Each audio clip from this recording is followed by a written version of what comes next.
Let me know when Bob's there. I don't know why I say that every day. Obviously, you let me know. I think I have to say something because I'm sitting here by myself.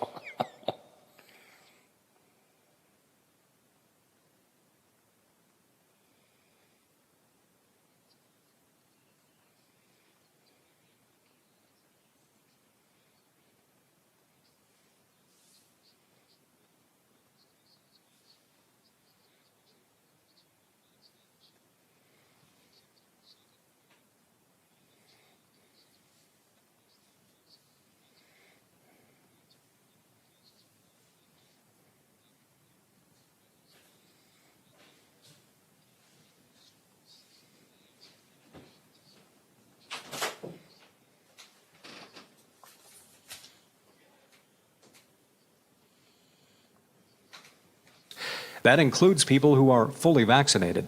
I'm Dave James on the Ohio News Network. Calls and conversations continue in less than 3 minutes as the Watchdog Morning Show with Howard Monroe continues after this. Over the years, you've brought opioids into your home. They helped when you were in pain, and you held on to them just in case. But holding on to opioids puts your family at risk. Learn more at www.fda.gov/drug disposal. Introducing our new redesigned 7 News app. Our new app features a sleek, modern design, an easy-to-navigate home screen with quick access to local news content and a localized weather forecast. Subscribing to notifications is easier, and with one tap, you have access to recent push notifications. There are more ways to watch and find video. To get the new WTRF 7 News app, just update the latest version or download the WTRF 7 News app in your Apple or Google Play Store by searching WTRF. Washington County's largest gun show is back on Saturday and Sunday, September 25th and 26th from 9 a.m. to 4 p.m. at the Washington County Fairgrounds. Admission is only $7. Kids under 12 get in free with an adult. Everyone is welcome. They offer free appraisals and have great prices on all types of firearms, modern, military, and antique. They have over 450 tables, and the food's pretty good too. They have all these tables with cash buyers on site for your used guns. Visit arhsportshop.com or you can give them a call, 724-948-3571. That's 724-948-3571 for more information. That's the Washington County Gun Show presented by ARH Sports Shop, September 25th and 26th. Hello, everyone. From the Watchdog, I'm the Storm Tracker, Darnell Foster, with a look at your local weather forecast for your Thursday. Morning sun and clouds give way to a few afternoon scattered showers and storms. A daytime high near 73. Overnight, mainly clear. Temperatures near 52 for the low. Then looking towards your Friday, a mix of sun and clouds through the day, a high near 73. Have yourself a great day, everyone. From the Watchdog, I'm Darnell Foster. The views and opinions expressed on the following program are not necessarily those of this station or its sponsors.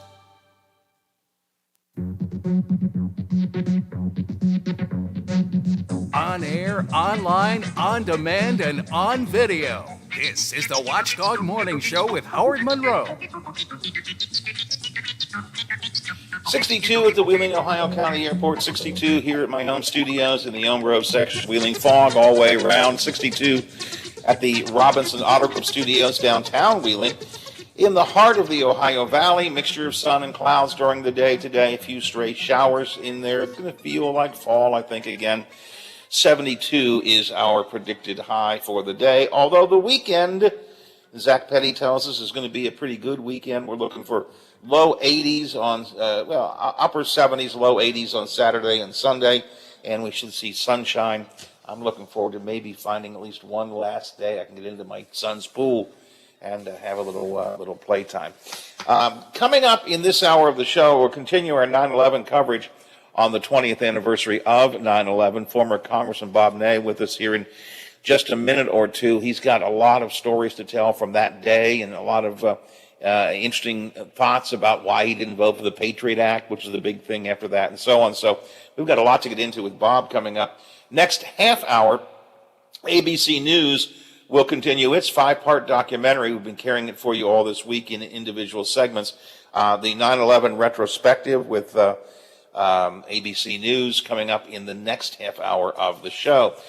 Next hour, Wheeling Council has created an entertainment endowment fund to help attract more and better shows to the Capitol Theater and to West Banco Arena.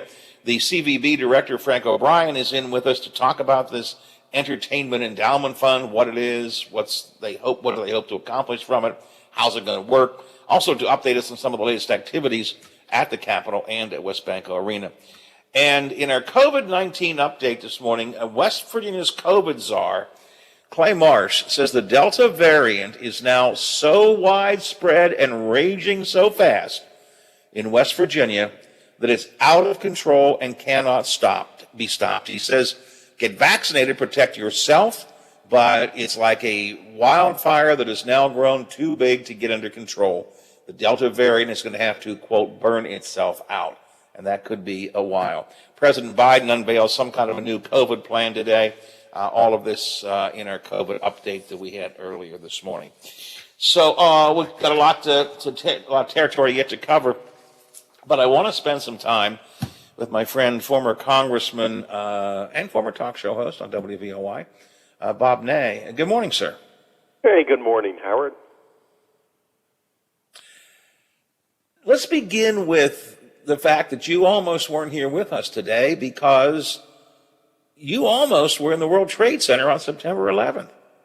I was supposed to be there, in fact, up in the top restaurant part, and due to our friend, your friend and my friend, Ellen Ratner, who, as you and I know, birthdays are not just an event for her, it's a must. She had her 50th birthday party, and you know that. You gotta, and she had her 50th birthday party, and August 28th is her birthday, but she changed it for some reason into September, and then that caused me, due to a freak thing in my office where my scheduler heard me say, oh, darn, near oh, darn, and so they changed from September 11th for me to be in the tower to September the 4th, so 1 week before I went out. And that was due to Ellen Ratner. Otherwise, I would have been up in that tower. Yeah, you would have been high up in the tower, too. I mean, it would have been a terrible day for you. Was it a stock exchange kind of thing or something like that? Well, I was to open NASDAQ at 7:30 in the morning. You push a button down at NASDAQ, and it goes on the Jumbotron. And I was to do that. That was at 7:30, actually 7:35. And then after that, we were to go, there was 5 of us going, we were to go up into the tower, which we did then eventually 1 week earlier, go up into the tower. And I think we were to leave the tower at 10 o'clock. And then we had a noon event. And then at the closing of the stock exchange, I banged the gavel. That was the day. And when Jenny came in, she went through that. And it was a very hectic day in the office that morning. And she came in and said, this is what you're going to do. And she's talking to me, and other people were talking. And she said, September the 11th. And as she got near the door to go out, I said, darn. She said, what's wrong? I said, Ellen Ratner, I said, changed her birthday, and I'm in Congressman LaTourrette's wedding the week before. That would make me 2 weekends away from home. I don't want to do that, but if I have to.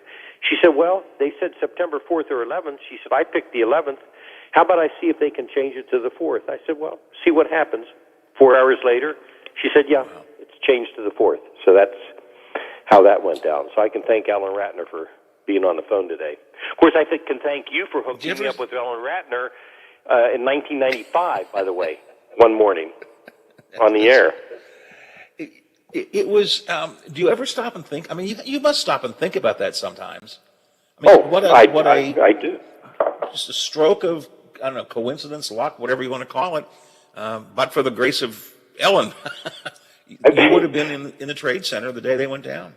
I do think about it. And, you know, when I was incarcerated, she came up, she said, when you get out, you have to do radio. And I said, you've got to be kidding me. I am not getting near anything to do with radio.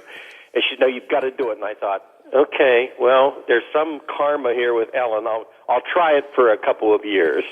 So. And by the way, before we move on, it actually was a pretty good party. Yes, it was. And then the other one was at the zoo, the 60th. Oh, yes. With penguins. Her brother With rented penguins. the zoo, right. Oh, my. And I assume still is, but Ellen was a big birthday person. Man, birthdays are... Right. And still are. You know, I don't talk... Somebody asked me just yesterday, as a matter of fact, if I ever hear from Ellen, and I don't very often. I know you do, but I don't very often. But always on my birthday. Always calls, and, you know, she's big on birthdays. Oh, yes, that's a big deal. And her father died on her 10th birthday. And people would normally say, wow, Ellen being Ellen, she makes it a big deal, although her father died on her birthday. Yeah. So that's why I'm here. So the good news is you were not in the World Trade Center on September 11th. Right. The bad news is, in a sense, you were right in the heart of things on September 11th because you were there at the Capitol and you were right in the middle of things. What was your day like September 11th, 20 years ago? I can remember it just clear as a bell. I was sitting in the personal office. That's the office that handles the district, because I had a chairman's office with staff in another building. I was sitting there, and somebody ran in and said, look at the television, and then the plane had flown into the first tower at 8:45, and I said, wow, that's tragic. Somebody has made a mistake. My first thought went to. When the second plane went in, I said, that's a terrorist attack. And 4 of us left and went over to the House Administration building where Neil Volz was one of them, my chief of staff. We went over to the House Administration building office because we oversaw the security of the Capitol. And then a really freaky thing happened. Carrie, the Deputy Sergeant of Arms, on behalf of the Sergeant of Arms, called me and she said, is it okay? We want to put the Capitol on Dome 1 alert. And I said, sure, Dome 1 alert's the highest security. When anything happens in the United States, the Capitol could be a target. So I said, sure. Now, while I had her on the phone, Sarah Salupo from Cambridge, Ohio, who's working for me, ran in crying and holding the phone out saying, take this, just like that. I mean, I just took the phone in my left hand, and it was Fred Hay, who was, and this is all was in the Washington Post later. Fred Hay was an attorney in our office.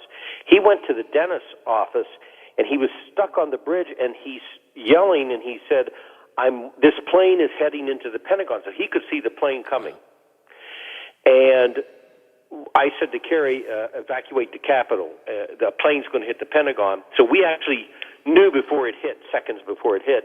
So we actually evacuated the Capitol based on that phone call before we got the phone call. Then the NSA had said that, I remember clearly, a plane was headed to the Capitol from Pennsylvania within 14 minutes. I can remember the 14 minutes.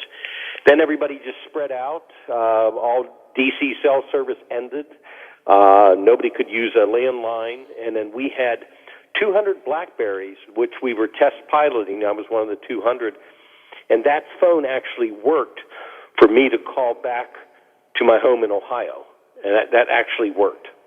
And then everybody was scattered across, and we eventually went to an undisclosed location, which was the police department of D.C., Capitol Hill. And then members started slowly coming in, and then everybody went over to the Capitol and sang on the steps of the Capitol. The actual reality is they wanted to go back in session, and Steny Hoyer and I were asked by Nancy Pelosi and Speaker Hastert to talk them out of it.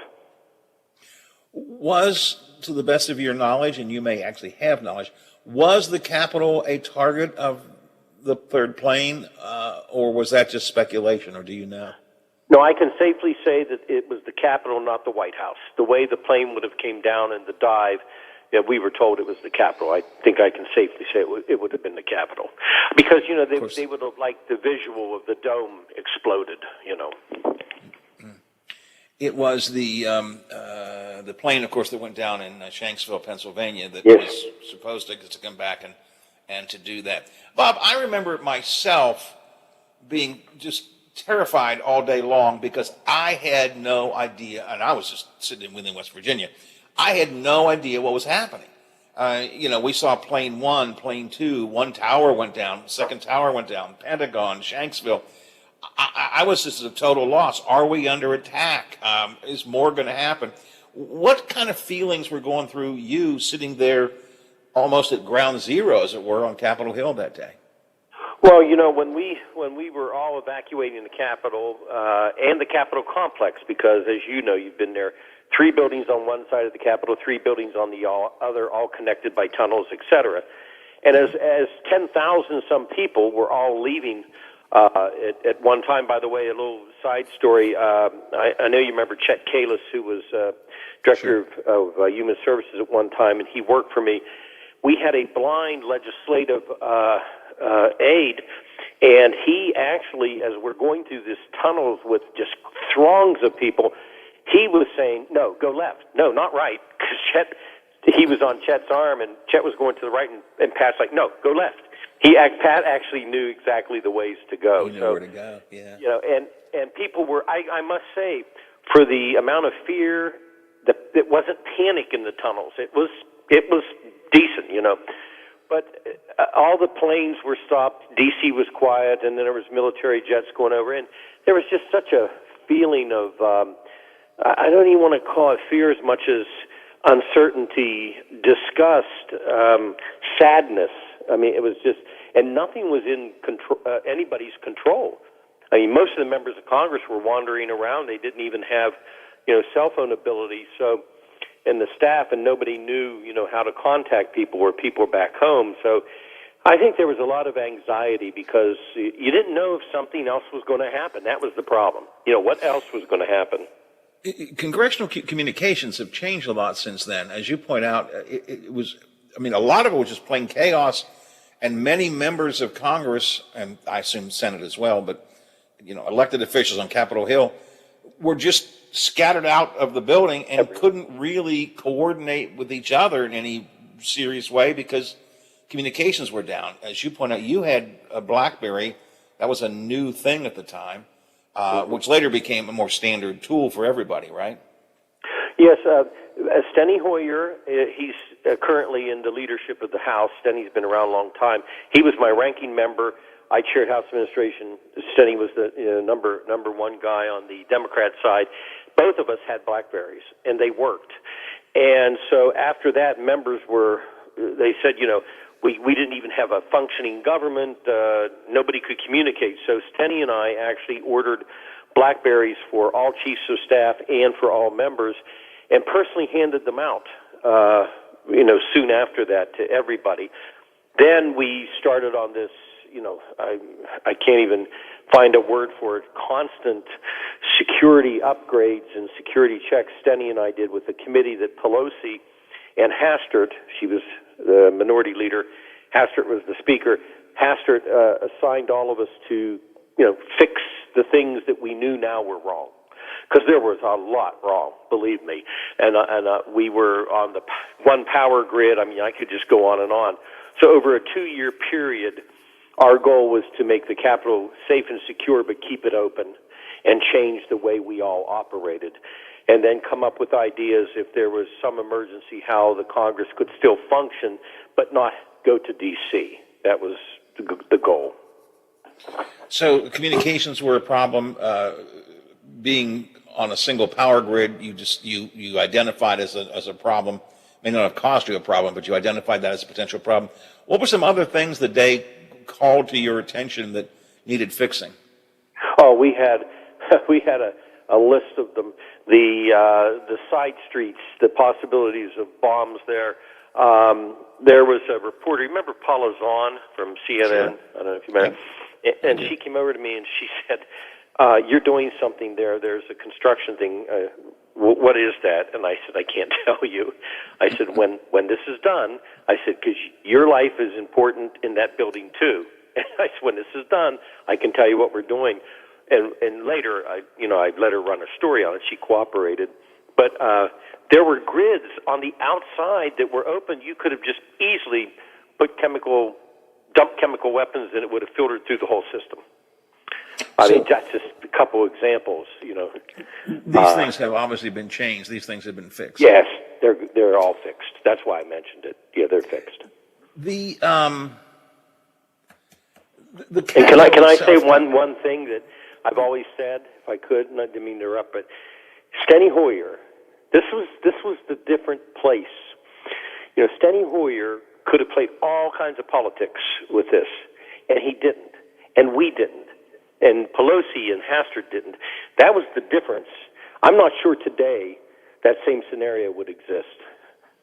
No, I actually would, if I could place a bet on FanDuel, I would bet that it wouldn't exist today, which is, those were, I hate to say those are the old days, but it is 20 years ago. Those were days where, especially on matters of national security, national importance, everybody kind of came together and said, we've got to do certain things.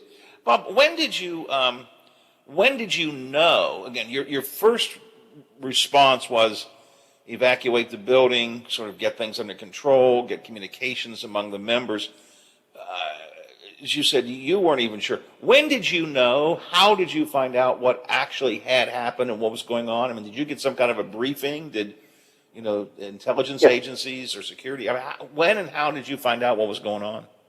Well, when Kerry and I, vis-a-vis the phone, evacuated the Capitol. By the way, that was the second evacuation in the history. The first was the British total evacuation.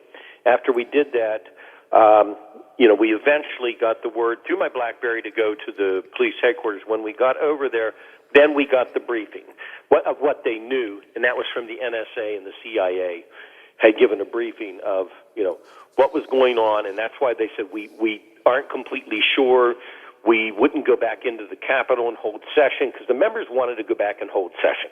That's what they wanted to do. They said, we have no series of control in this. The people are going to look for us for this. And I thought to myself, look for what? But they felt kind of hopeless.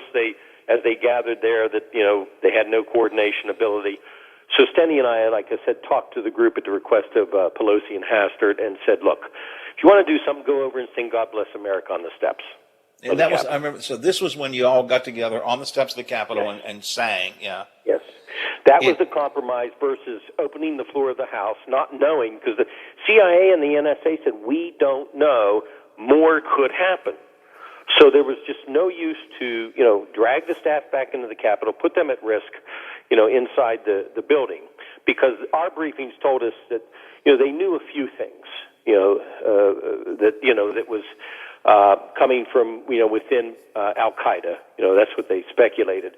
They also speculated there could have been more sites hit. Chicago, Los Angeles, Florida, etc. could have been hit, and maybe the planes were brought down and they got off the planes. That they speculated at that time. Because remember, President Bush downed like 2,900 planes in 2 minutes all across the U.S., wherever they were going. One of the spookiest things to me was standing outside the radio station here in Wheeling on that night, on September 11th, in the evening, and looking up in the sky and thinking to myself, there's nothing up there. Nothing. You normally see planes skirting around, jet trail. There was nothing up there, no sound, no noise, there was nothing up there. That was a really It was spooky, and then D.C. had Black Hawks flying all over the place, Black Hawk helicopters, military. The Capitol itself changed a lot after that. It is no longer as easy to get into, not counting January 6th, but you had to make things more secure after that, right?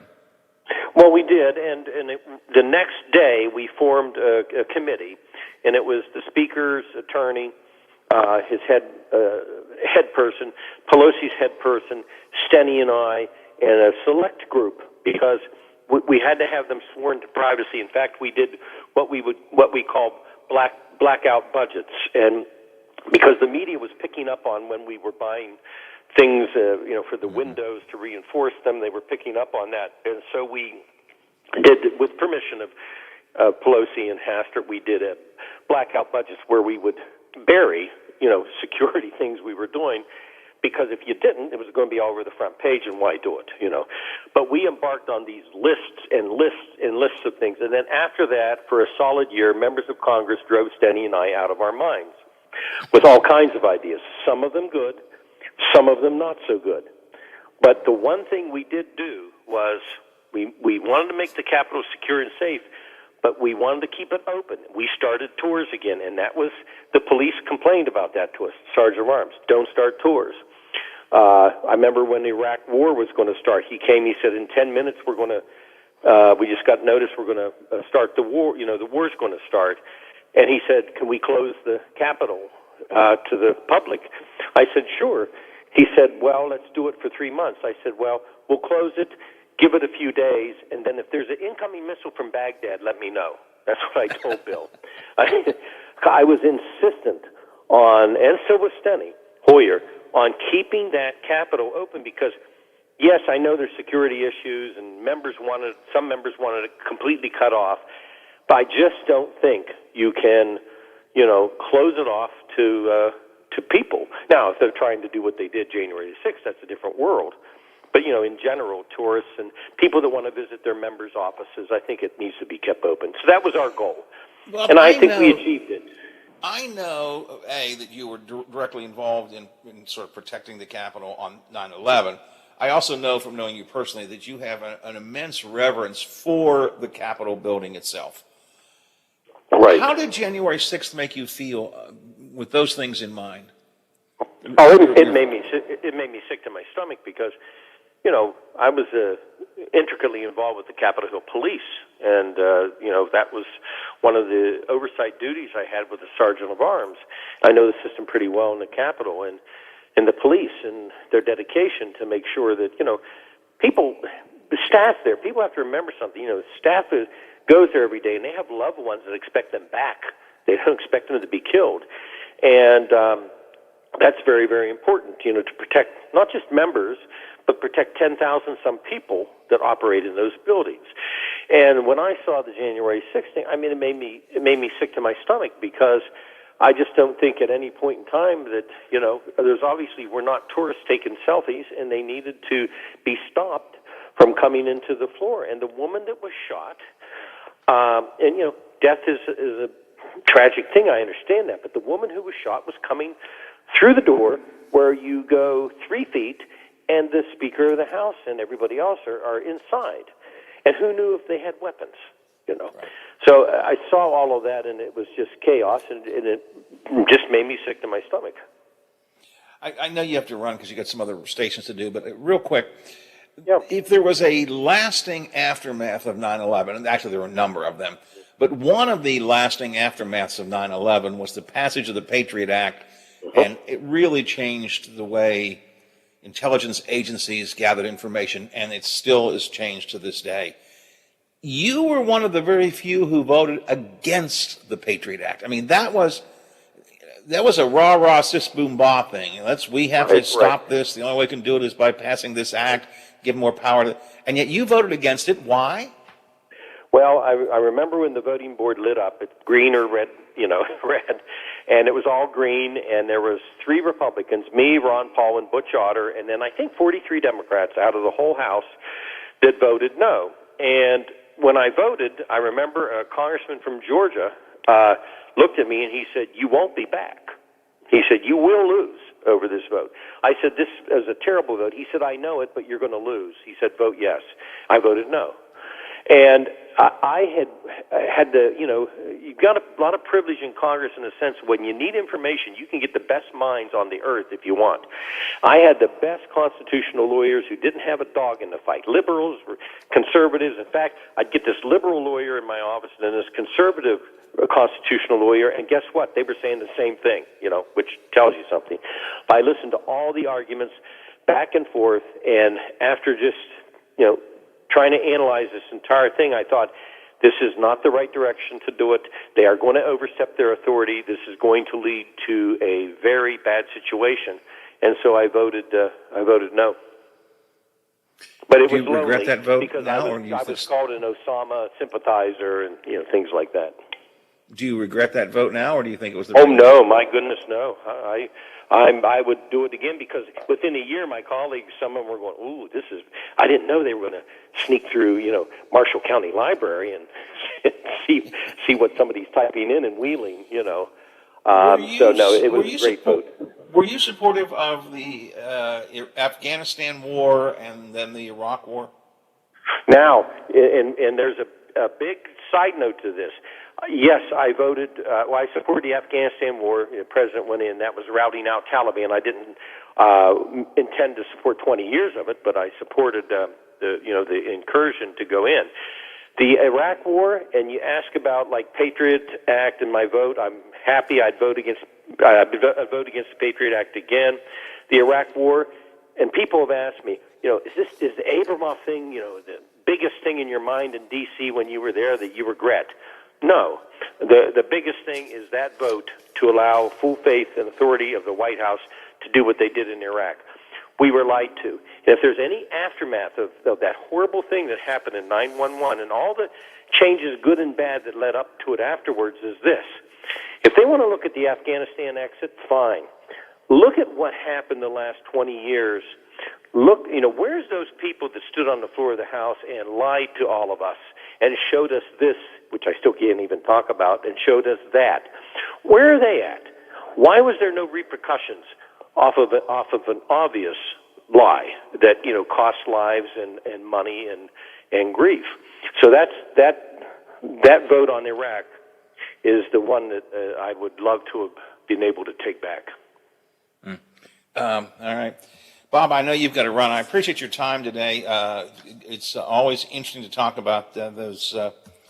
It's hard to believe it's been 20 years, though, at least for me. I know, and all the lives lost. I mean, it's just when you think about it. I mean, our minds and hearts, I think, go to the great loss that the country suffered that day with all those people and their families, and all the people that were lost on the planes. It was a sad day that I hope we always remember.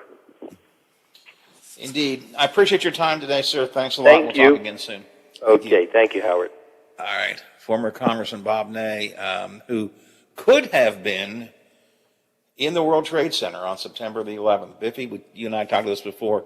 It's amazing the luck of the draw, I guess, or whatever. I mean, if Ellen Ratner hadn't decided to change the date of her birthday party,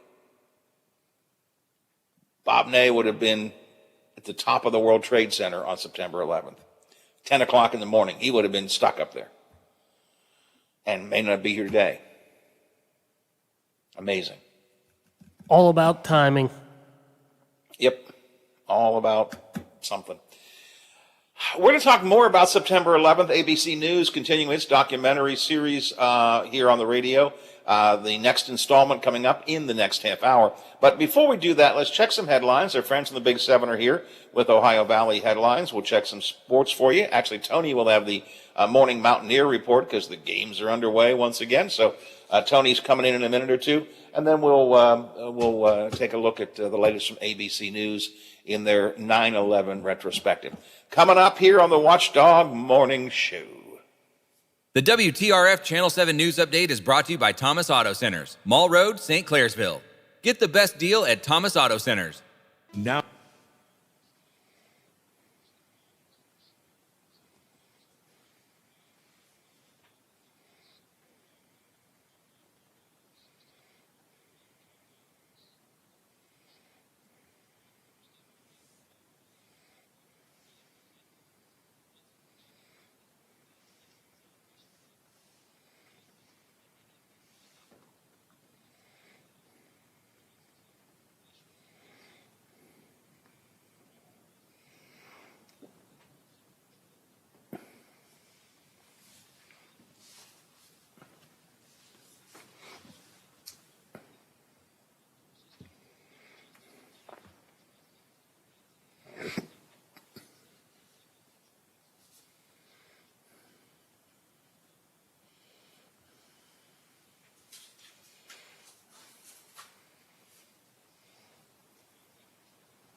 Back in a minute, Biff.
If you've got segment 2, I assume, from the ABC report ready.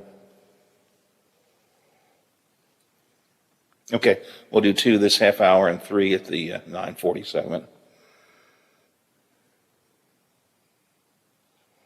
Thank you. And Frank O'Brien is 9:10, by the way. I don't think I told you that. Yeah.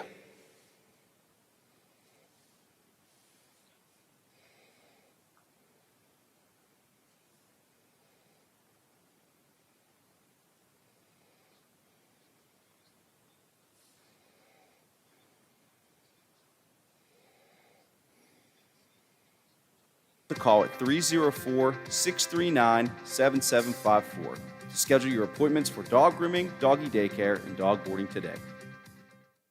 For all of your IT needs, visit OmniPerforms.com. Omni Strategic Technologies, the only IT company that the watchdog trusts.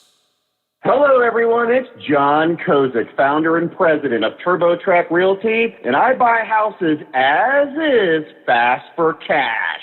Call me today for an all-cash offer on any of your properties, and we can close within days at 614-470-2000, 614-470-2000. Do you own a property that's outdated and needs thousands of dollars in repairs? Great, I'll buy it. I'm a private real estate investor who can solve your real estate problems fast for cash. Do you want to sell and just be done with it? Okay, great. I buy vacant properties, boarded up houses, pre-foreclosures, and inherited properties. I also buy apartment buildings, rental portfolios, divorce homes. I even buy my tenant won't pay me the rent houses. I look forward to solving your real estate problems today. Call me today for an all-cash offer at 614-470-2000, 614-470-2000.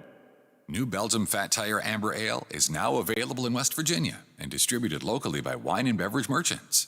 With its toasty and biscuit-like malt flavors blended perfectly with hoppy freshness, it's bound to become one of your new favorite craft beers. Fat Tire Amber Ale is now available at local retailers. Please don't drink and drive, and drink responsibly. From your friends at Wine and Beverage Merchants. Hi, it's Tony Caridi, host of the CityNet Statewide Sports Line right here on Metro News. Join the Senator, Brad Howe, Coach Greg Hunter, and myself as we discuss the day's biggest sports stories, talking with coaches, former players, and sports writers from all over the state and across the nation, bringing you the latest from the high schools, colleges, and the pro game. So don't miss the CityNet Statewide Sports Line weeknights at 6:06 here on the Metro News Radio Network and streaming live at WVMetronews.com.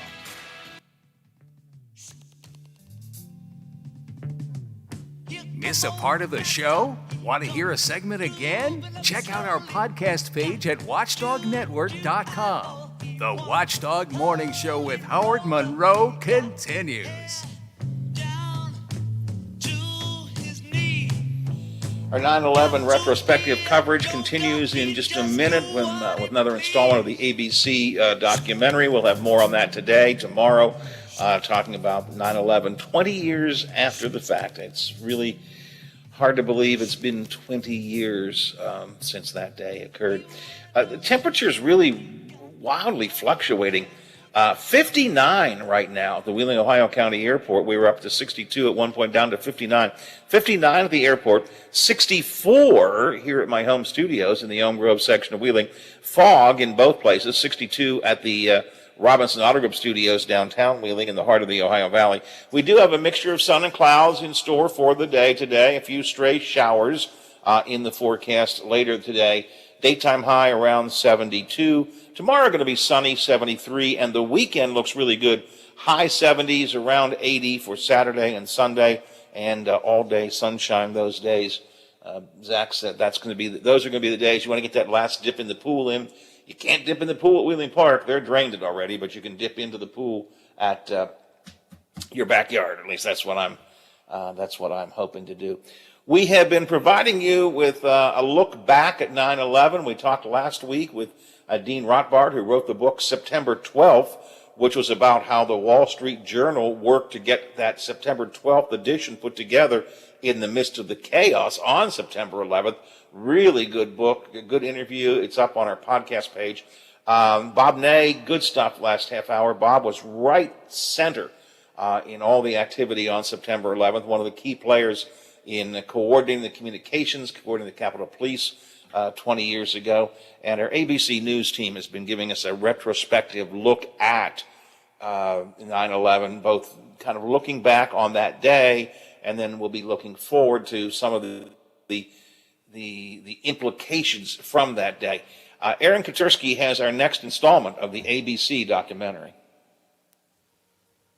You're listening to an ABC News special, remembering 9/11, 20 years later.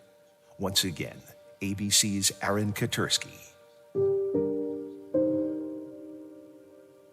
2,977 people were killed September 11, 2001, among them 441 first responders. The majority were New York City firefighters. Current Fire Commissioner Dan Nigro was the FDNY's chief of operations at the time. We just knew we were putting people at risk, and people responded. They did what they swore an oath to do. You remember the box number? 55, Manhattan Box 558087, which was transmitted a number of times. There were actually 3/5 alarms transmitted that day, which tells you 750 members of the department responded, and almost half of them didn't come home. 343 members of the FDNY were killed that day. So were 37 Port Authority police officers and 23 NYPD officers. 9/11-related illnesses have killed hundreds more first responders in the last 20 years and will keep killing for the next 20. Moira Smith was the only female NYPD officer who died on 9/11. Her daughter Patricia was only 2. We spoke to her at the reflecting pool of the 9/11 memorial. It wasn't so much of, oh, I lost Moira Smith. It was like, I lost my mom, like a figure. So it was a little more difficult for me because I was always upset about how everyone else got to experience her, but I never did.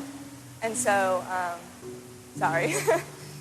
It was hard to kind of hear everyone else's stories, but I didn't get that for myself. Units, remove yourselves from the location. Non-essential person, remove yourselves from the location at this time. We got another tower collapse.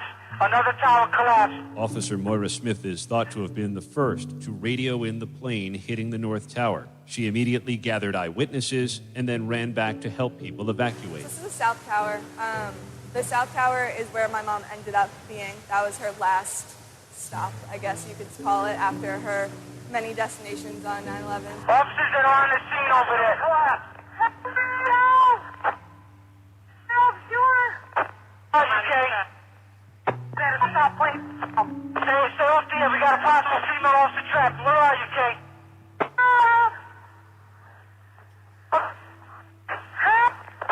Oh, you are, Kay? That last transmission, you can definitely hear it, that my mom was suffering, and I have to live with that, and my family has to live with that.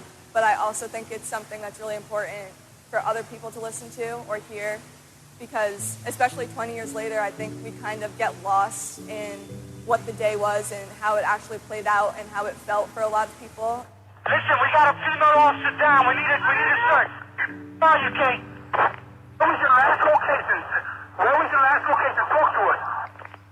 Excuse me, units. Let me talk to the female officer that's down. Female officer, where are you, Kay? What was your last location? Just tell me, what floor are you on? She said three. She said third floor. What floor? Third floor. Officer, what floor are you on? Units, we got a female officer down, possibly on the third floor on the second tower.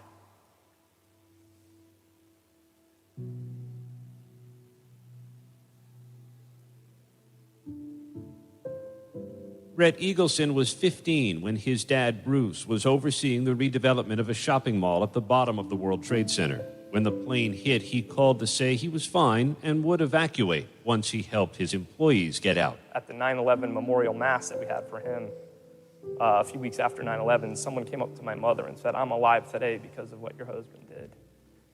He's really someone to be proud of, but at the same time, I think the selfish side of us wishes that he just walked out the front door like a lot of other people did that day. All 10 people Bruce Eagleson supervised made it out. He did not. You know, it's been really tough because it's a bittersweet memory of my dad. You know, he had every opportunity that he could have to get out of the building. It's almost, you know, the selfish part of me wonders, why didn't he just get out? But then, you know, the proud part of us is, you know, he really did die a hero that day. The Eaglesons are among 1,100 families who share an unwanted bond. Their loved ones died at the World Trade Center, but have not been formally identified. We've never recovered him, not even a trace. Many of the human remains recovered in the wreckage were damaged by jet fuel and fire, but the New York City office of the chief medical examiner made a solemn promise to identify as many as possible. In the last 2 decades, DNA technology has improved, and forensic scientists are still trying. My family, along with many other families, are still waiting on remains to be found. And that, again, added to the pain and misery that day is that we're still waiting for a word. But at some point, you sort of just have to make a decision to accept the fact that he's lost. Monica Eichen has accepted her loss, but it has not been easy. Her husband, Michael, worked on the 84th floor of the South Tower. We spoke in its footprint at the 9/11 Museum.